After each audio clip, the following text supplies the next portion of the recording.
영상을 보셨지만 모든 만물의 주인이 하나님이심을 믿으시죠?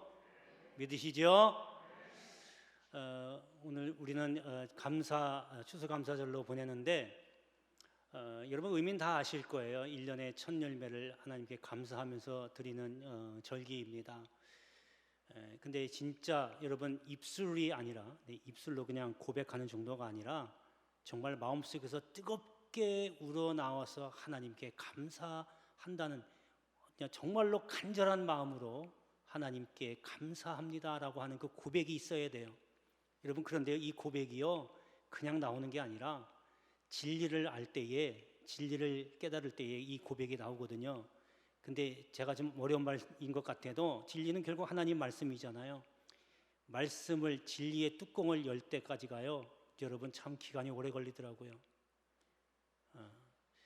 이 진리를 알려면 말씀을 듣고 깨닫고 진짜 감사가 그냥 속에서 나도 모르게 저절로 그냥 막 우러나오려고 하면 진리를 알아야 되는데, 진리를 알려면 여러분 내려놓으시면 돼요. 여러분 꼭 쥐고 있는 손을 내려놓으시면 말씀이 눈에 들어오고 안 보였던 하나님의 세계가 눈에 보이게 됩니다. 믿으신 분만 아멘 하세요. 그렇게 경험하신 분도 아멘 하시고. 여러분, 그래서 그때 돼야 비로소 하나님 정말 감사합니다가 그냥 나오는 거예요. 여러분, 형식적으로 감사합니다, 세상 사람들도요 만나면 고맙습니다, 감사합니다 다 합니다. 왜? 자기의 이익을 위해서, 다음에 이 사람 만나야 나에게 뭔가 도움을 받으니까, 나이가 도움을 받을 수 있으니까 라고 하는 생각에서 고맙습니다, 감사합니다 인사할 수 있지만, 하나님께 대한 진정한 감사는 나를 진정 내려놓을 때, 내가 뭔가 하려고 꼭 쥐었고 뭐가 가지려고 했던 이 손을 내려놓을 때에 진정 하나님 감사합니다, 누가 옆에서 감사해 라고 얘기 안 해도 그냥 저절로 감사가 나와요. 앞에 우리 이렇게 차려놨어요. 여러분, 제가 이번에는 가져오십시오 얘기 안 했죠? 초반에는 제가 가져오세요 라고 했어요. 지금 요즘 제가 가져오세요 얘기 안 하잖아요. 왜? 은혜가 있으면, 말씀을 듣고 깨닫고 체험이 있으면 가져오지 말라 해도 가져오게 돼 있어요. 그래서 제가 가져오신 분들에게 축복 기도를 해주는 겁니다. 왜? 더 많이 풍성하게 열매 맺어서 하나님 기쁘게 해드리라고.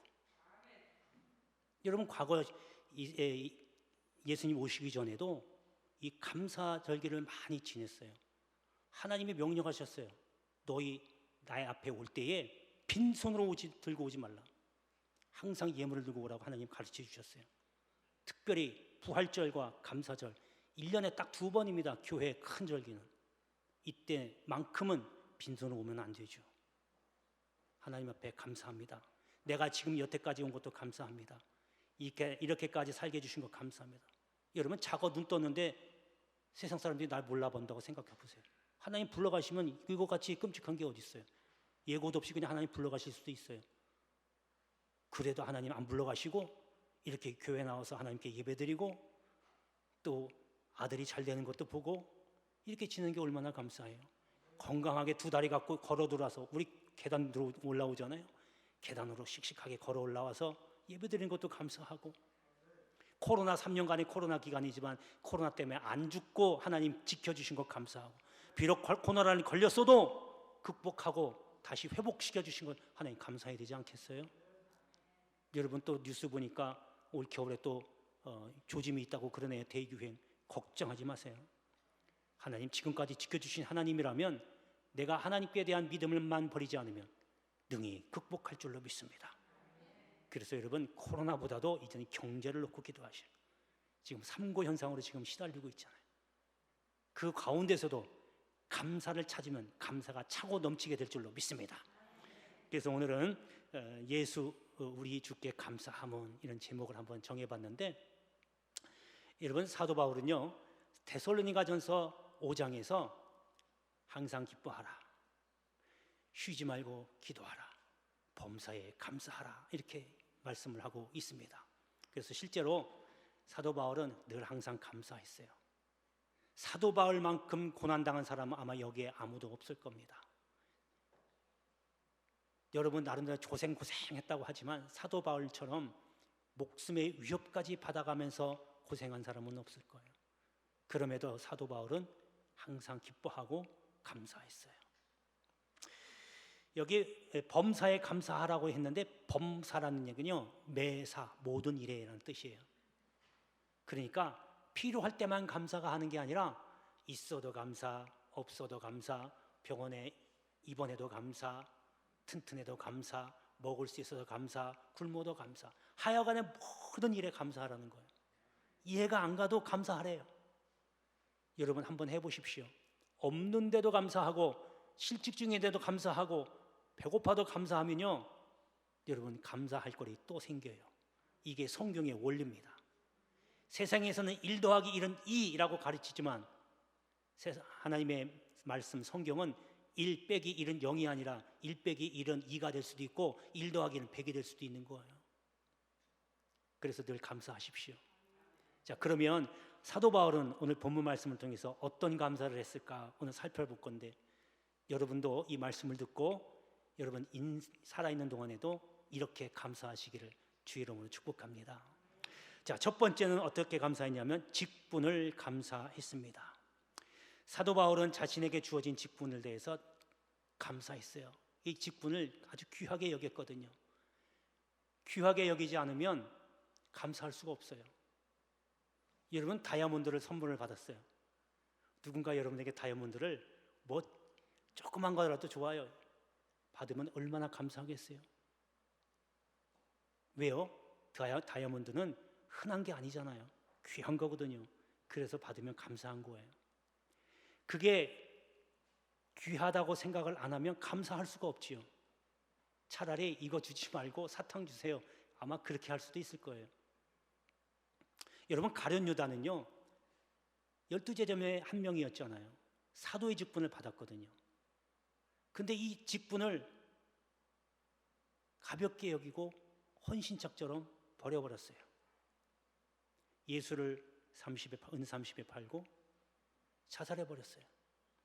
나중에 베드로가 비어있는 이 사도 자리를 세우기 위해서 세울 때에 이렇게 말합니다. 가룟 유다는 이 직분을 버리고 제 곳으로 갔다. 여기서 제 곳이라고 하는 얘기는요, 지옥 갔다는 거예요. 예수를 팔고 목매 자살을 했고, 그리고 지옥 갔다는 거죠. 마귀가 이미 그 가룟 유다의 마음에 예수를 팔 생각을 집어넣은 거예요. 사도의 직분을 가볍게 여기니까 결국에는 이렇게 이런 일까지 벌어진 겁니다. 여러분 직분들 다 갖고 계시잖아요. 권사, 집사, 뭐 서리 집사도 포함해서 다 마찬가지예요. 가볍게 여기지 마십시오. 이 직분 주신 걸 귀하게 여기셔야 돼요. 다이아몬드처럼 귀하게 여기시란 말이에요. 그냥 어깨다 달고 다니는 계급장이 아닙니다. 하나님이 여러분들에게 직분 주신 것을 감사하시고 직분에 맞게 하나님께 충성하시길 바랍니다. 자, 이제 본문을 한번 보겠습니다. 본문에 보면 12절에 내게 직분을 맡기심이니 라고 이렇게 기록하고 있습니다. 여러분 구원받는 데는 조건이 필요 없어요. 그죠? 예수만 믿으면 돼요.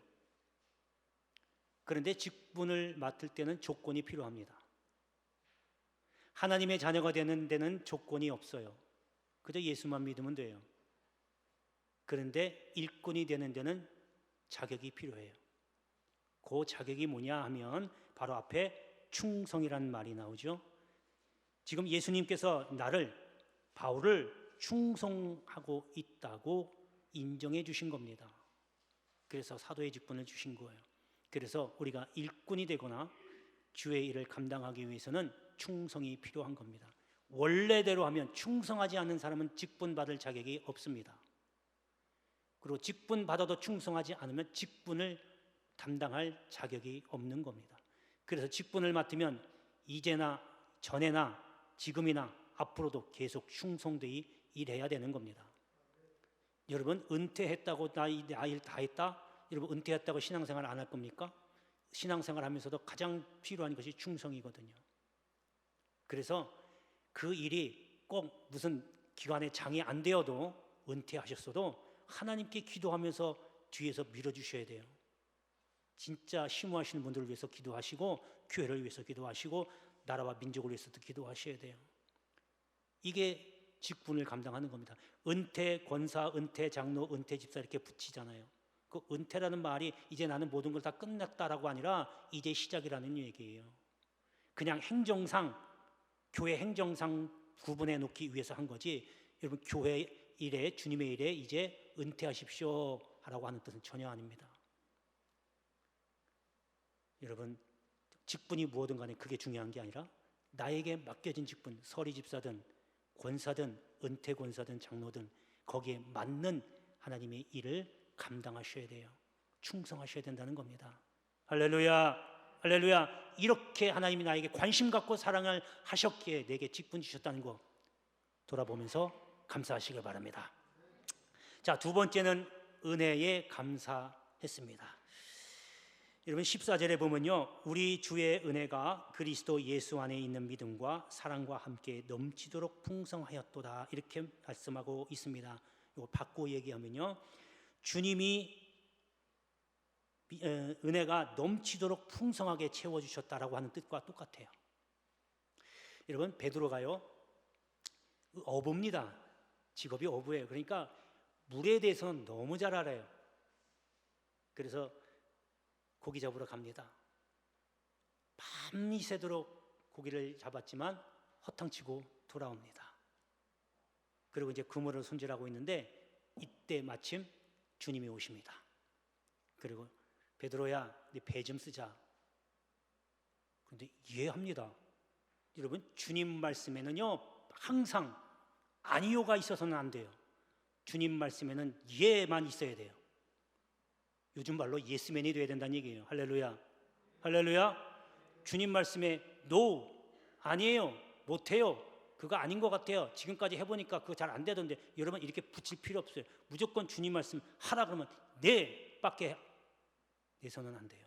이거밖에 없어요. 그래서 베드로가 주님이 배 쓰자 그러니까 네, 배 주잖아요.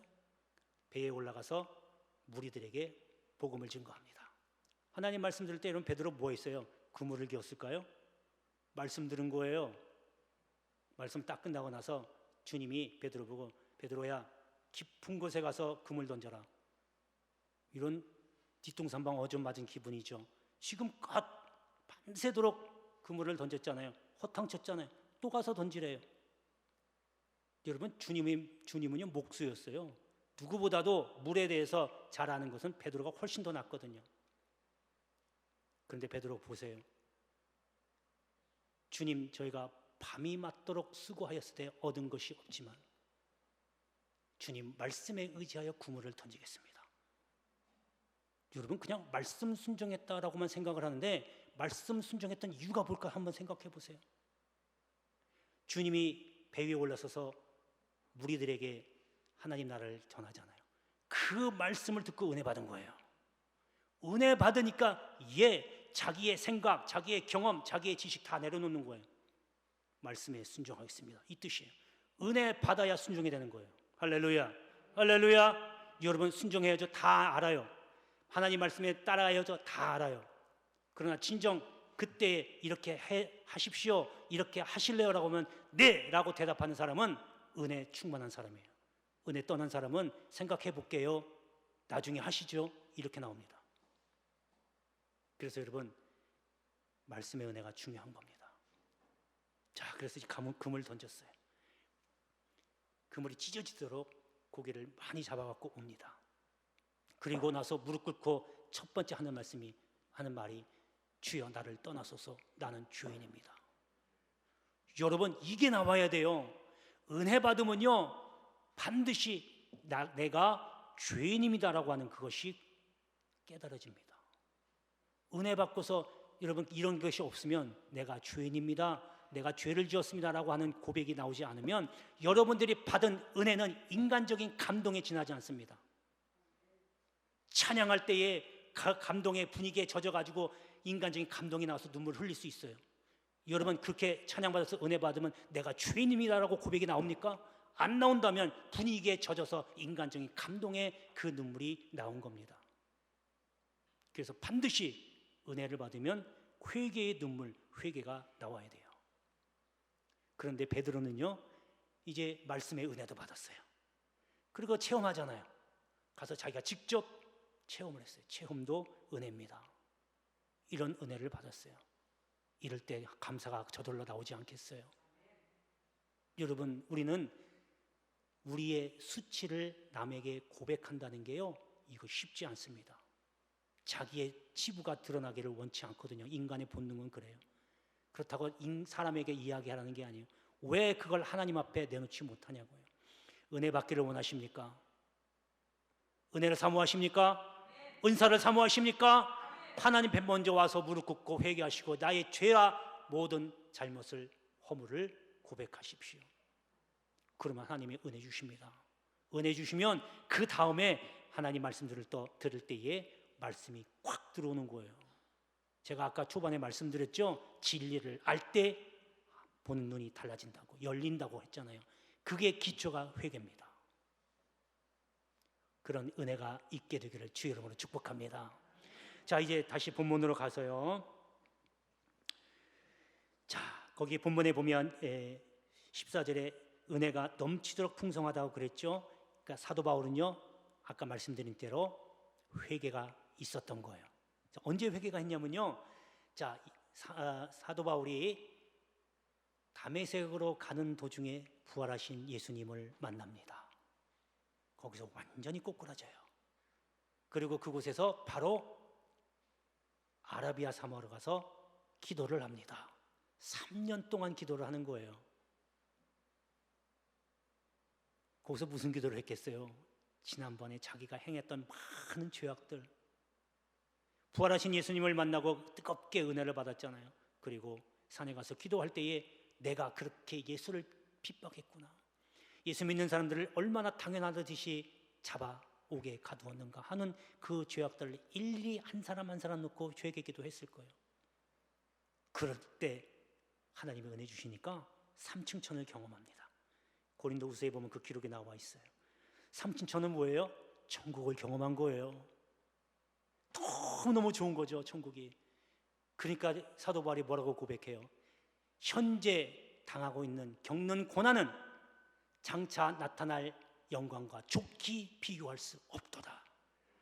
천국을 경험하니까 지금 우리가 당하고 있는 이 고난은요, 앞으로 내가 받게 될 영광과는 좋게 비교할 수가 없대. 아무것도 안 된다는 거예요. 쉽게 말하면, 애들 말로 얘기하면 게임이 안 된다는 거예요. 여러분, 그 영광을 받기 위해서는 그럼 당연히 고난도 받아야 된다는 거죠. 여러분, 사도 바울은 이렇게 하나님의 주신 은혜에 감사를 한 겁니다. 여러분, 한번 이제 11월 시작됐고 12월이 이제 한 달 남았어요. 한번 기도하실 때에 눈을 감고 올해 한 해만큼이라도, 뭐 지난 몇 년까지는 안 해도 한 해만이라도 한번 내가 걸어온 길을 한번 돌아보십시오. 하나님이 주신 은혜가 얼마나 큰지. 그러면 감사할 수 있잖아요. 이런 감사가 여러분들에게도 넘쳐나기를 주의 이름으로 축복합니다. 자, 마지막 세 번째는요, 본이 됨을 감사했습니다. 자, 거기 16절입니다. 마지막 부분에 보면 본이 되게 하려 하심이라 라고 이렇게 되어 있어요. 여기 본이라고 하는 말은요, 모델입니다. 모델. 그러니까 모델은요, 아무나 되는 게 아니잖아요. 예를 들어서 패션 모델 그러면, 패션 모델 선발하려면 얼마나 많이 경쟁률이 치열해요. 그리고 많은 자격도 있어야 되고 조건도 갖춰야 되고. 그래서 그 많은 경쟁률을 뚫고 패션 모델이 됐다 그러면 개인적으로 큰 영광이 아닐 수 없지요. 그런데 이 모델을 주님이 사도 바울을 모델로 세워주셨다는 거예요. 이것에 너무 감사한 거예요. 여러분은 어떻습니까? 저와 여러분은 어떻습니까? 하나님이 나를 많은 사람들에게 모델로 삼아주셨다라고 한다면, 그렇게 인정하고 믿는다면, 과연 나는 다른 사람들에게 덕을 끼치고 유익을 끼치고 본이 되는 신앙생활을 하고 있느냐라고 한번 반문해 보시기 바랍니다. 근데 사도 바울은요, 자신을 주님께서 3가지 모델로 세워주셨다고 고백하고 있습니다. 그 첫 번째가 바로 위에 나와 있는 죄인의 모델이라는 거예요. 15절에 보니까 죄인 중에 내가 괴순이라. 여러분, 사도 바울 같이 철저하게 하나님에 매여 산 사람이 어디 있겠습니까? 그런데 사도 바울은요, 자신이 죄인이라고 고백합니다. 그 죄인도 죄인 중에, 괴수 중에 죄인이라, 아주 최고의 악인이라고 자신이 고백하는 거예요. 이렇게 고백하면요, 저희는요 몸둘 바를 모르죠. 사도 바울이 죄인 중에 괴수라고 했으니 저희는 어떻게 얘기를 표현을 해야 돼요? 괴수 중에 괴수 중에 괴수 중에 죄인이다, 이렇게 고백해도 시원찮죠. 그래서 사도 바울이 자신을 죄인들 중에 모델로 삼아주셨다, 이렇게 고백하고 있습니다. 자, 두 번째 모델은 구원의 모델입니다. 거기 16절 오늘 읽은 바로 그 뒤에 영생이라는 말이 나옵니다. 이게 이제 구원입니다. 많은 사람들 오래 참으심을 보이사 후에 주를 믿어 예수를 믿어 영생, 생명을 얻게 되는, 구원을 얻게 되는 모델로 삼아주셨다 이거예요. 자기는 예수 안 만났으면 그냥 지옥행이었어요. 예수를 핍박하고 잡아오게 넣었으니까요. 그런데 예수를 만나서 회심하고 주를 위해서 평생을 바친 사도 바울이 이제 구원을 얻어서 천국에 갈 수 있는 소망이 생겼다는 거예요. 그래서 자신을 구원의 모델로 삼아주셨다, 이렇게 고백하고 있습니다. 자, 마지막에 세 번째는요, 하나님께 존귀와 영광을 돌리는 모델로 삼아주셨습니다. 거기 17절에 하나님께 존귀와 영광이 영원 무궁하도록 있을지어다라고 하면서 마무리를 짓습니다. 여러분, 하나님께 영광을 돌리는 거, 이것이 우리의 목적입니다. 사는 모습은 다 다르고 직장은 다 다르고 하는 일은 다 다르지만 그 일의 최종 목적지는 주님의 영광입니다. 그래서 고린도전서 10장에도 너희가 무엇을 하든지 무엇을 먹든지 무엇을 마시든지 다 하나님의 영광을 위하여 하라, 그렇게 기록하고 있습니다. 여러분, 하는 일마다 잘 한번 보세요. 내가 지금 이 일을 하고 이런 생각을 하고 있는데 이 일과 내가 지금 생각하고 있는 것이 과연 하나님을 기쁘시게 하는 것인가, 먼저 한번 질문해 보시고 시행하십시오. 내가 교회에 나와서 교제를 합니다. 이 교제하는 목적이 교제하면서 하나님을 기쁘게 해드리는 일인지, 아니면 나의 유익을 위해서 이 사람을 만나고 있는지 한번 따져보라는 거예요. 오늘 예배드리면서 말씀을 듣는데 그저 내가 장로, 집사, 권사니까 남들 눈이 있어서 교회에 와서 의자에 앉는 것이 목적인지, 아니면 진정 예배드리면서 주의 은혜를 사모하면서 주의 말씀을 듣는 것이 목적인지를 보라는 얘기예요. 적어도 우리 연무대 교회 교인들만큼은 예배드릴 때 그저 형식적인 예배가 아니라 하나님을 만나는, 주의 말씀을 듣고 은혜 받는 그러한 교인들이 되기를 축복합니다. 할렐루야. 기도하겠습니다. 은혜로우신 아버지 하나님, 고맙고 감사합니다. 오늘 추수감사